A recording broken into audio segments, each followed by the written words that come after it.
आजपासून सुरू झाला आहे पवित्र अधिक मास. हा महिना फक्त कॅलेंडरमधला अतिरिक्त महिना नाही, तर आत्मशांती, भक्ती आणि सत्कर्माची एक सुंदर संधी आहे. अधिक मासाला पुरुषोत्तम मास असेही म्हटले जाते. या महिन्यात भगवान विष्णूंची पूजा, जप, दान आणि व्रत केल्याने मनाला शांती आणि जीवनात सकारात्मक ऊर्जा मिळते. या अधिक महिन्यात कुलदेवता, इष्टदेवता, श्री विष्णू तसेच सद्गुरूंची विशेष उपासना, सेवा, नामस्मरण, पूजन, व्रत करावे असे म्हटले जाते.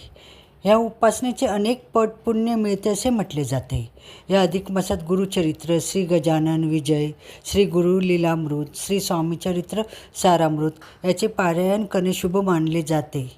श्री स्वामी समर्थ चरित्र सारामृत पारायण करायचे असेल तर काय करावे?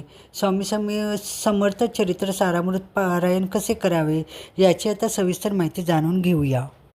स्वामींच्या सेवेसाठी वेळ पाण्याची तशी आवश्यकता नसते. असे असले तरी सोमवार, गुरुवार आणि पर्वणीचा काळ उत्तम मानला जातो. तसेच दशमी, एकादशी आणि द्वादशी या तिथींना 3 दिवसाचे पारायण करावे. ज्यांना शक्य आहे त्यांनी एका बैठकीतच संपूर्ण पोथीचे वाचन करावे. आपली श्रद्धा, भक्ती आणि इच्छा यानुसार या संपूर्ण पोथीची 3, 7, 11 आणि 21 अशी पारायणे करावी. किंवा रोज एक अध्याय वाचला किंवा ऐकला तरीही चालेल. यंदा 2026 रोजी अधिक मासात अतिशय शुभ पुण्यकारक गुरुपुष्यामृत जुळून येत आहे. गुरुवार 21 मे 2026 गुरुपुष्यामृत योग आहे. या दिवसापासून पारायण करण्यास सुरुवात करू शकाल. आता आपण पाहू श्री स्वामी समर्थ चरित्र सारामृत पारायण संकल्प कसा करावा. सकाळी नेहमीची आपण देवपूजा करून श्री स्वामी समर्थ चरित्र सारामृत पारायण करण्यास बसावे. उजव्या तळहातावर पळीभर पाणी, फूल घेऊन आपले नाव, तिथी, दिनांक आणि वाऱ्याचा उल्लेख करून आपण कोणत्या इच्छा पूर्ततेसाठी हे पारायण करीत आहोत हे स्वामींना सांगून संकल्प करावा. तो उद्देश सफल व्हावा म्हणून श्रींची प्रार्थना करावी. हे झाल्यावर पळीभर हातात घेतलेले पाणी ताम्हणात सोडावे.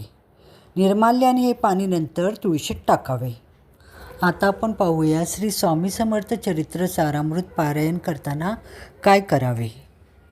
पारायण करताना प्रथम आपण श्री स्वामींचे स्मरण करून पोथीला वंदन करावे.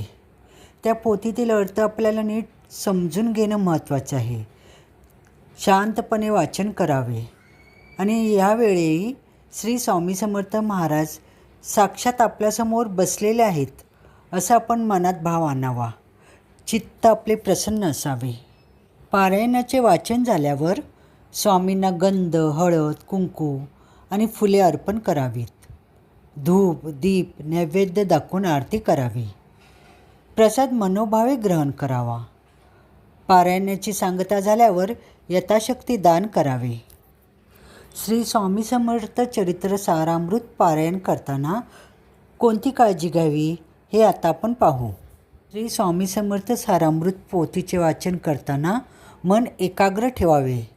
इतर विचारांना दूर ठेवावे. शब्दांचा उच्चार योग्य रीतीने करावा. वाचनाचा अर्थ समजून घेऊन त्याचा विचार करावा. पारायण करताना भक्तिभावाने वाचन करावे. पूर्ण श्रद्धा आणि विश्वासाने पारायण करावे. पारायण काळात सदाचाराने राहावे. ब्रह्मचर्य पाळावे. वादविवाद, भांडण, तंटे टाळावेत.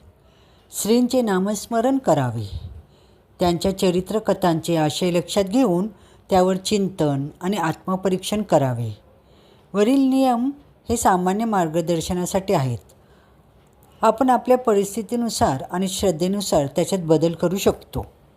अधिक मासात पारायण केल्याने नेमका काय लाभ होतो ते आता आपण पाहू. श्री स्वामी समर्थ सारामृत पारायणामुळे आपले मन शांत, प्रसन्न आणि एकाग्र होते. तसेच नकारात्मक विचारांपासून मुक्तता मिळून सकारात्मक विचारसरणी विकसित होते. भक्ती, श्रद्धा आणि आत्मविश्वास वाढतो. आध्यात्मिक उन्नतीसाठी अनुकूल वातावरण निर्माण होते. इच्छा पूर्ण होण्यास मदत होते. संकटांवर विजयी प्राप्त आणि जीवनातील अडचणी दूर होतात. कुटुंबात सुख, समृद्धी आणि प्रेमभाव वाढतो. समाधान प्राप्त होते. क्षमाशीलता, सहनशीलता आणि सकारात्मक विचारसरणी विकसित होते. जीवनाकडे पाहण्याचा सकारात्मक दृष्टिकोन विकसित होण्यास मदत होते. तसेच आत्मसंचय वाढतो. स्वामी सेवेचे समाधान प्राप्त होऊ शकते.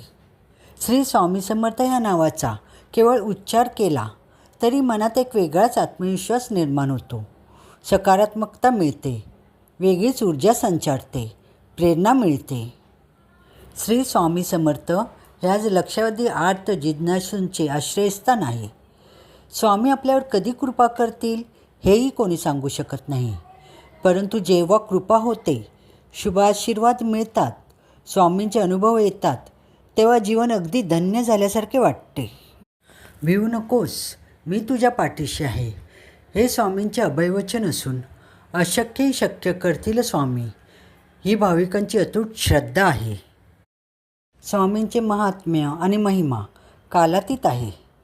स्वामी म्हणतात की जो माझी अनन्य भावाने भक्ती करतो त्याचा योगक्षेम मी स्वतः वाहतो. श्री स्वामी समर्थांचे श्रेष्ठत्व वर्णन करण्यासाठी कोणत्याही भाषेतील शब्द थिटे पडतात. स्वामींवर अपार श्रद्धा आणि दृढ विश्वास ठेवा. स्वामी नक्कीच शुभ करतील, अशी अढळ श्रद्धा कायम ठेवा. स्वामी महाराजांप्रती केवळ नम्र, शरणागत आणि समर्पण भाव ठेवा. स्वामींवरील निष्ठा आणि श्रद्धा कधीही कमी होऊ देऊ नका. स्वामी सेवा करत राहा. आजची माहिती कशी वाटली हे नक्की कॉमेंट्समध्ये सांगा. चला तर मग भेटूया परत अशा एका छानशा व्हिडिओमध्ये. तोपर्यंत श्री स्वामी समर्थ. जय जय स्वामी समर्थ.